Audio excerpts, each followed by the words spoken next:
معاشرے کے وہ بچے جو ایسی آبادیوں کے اندر رہتے ہیں جنہیں کچی آبادی کہتے ہیں، جہاں پر ان کے والدین کو وسائل میسر نہیں ہیں کہ وہ اپنے بچے کو تعلیم دلا سکیں، ایسے پسماندہ علاقوں میں معاشرتی اور تعلیمی شعور پیدا کرنے کے لیے کمیونٹی اسکولز کا قیام عمل میں لایا گیا اور تقریباً 150 سے زائد اسکول اس نیٹ ورک کے تحت کام کر رہے ہیں۔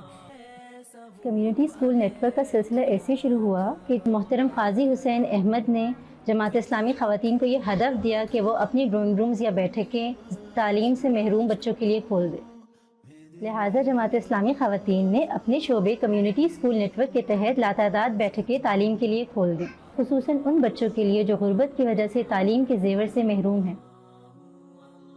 آج پاکستان بھر میں اس نیٹ ورک کے تحت 150 سے زائد اسکولز قائم ہیں، جن میں 18,000 سے زیادہ طلباء و طالبات زیر تعلیم ہیں، جبکہ 1,000 سے زائد خواتین اساتذہ بھی انہی بستیوں سے تیار کی گئی ہیں۔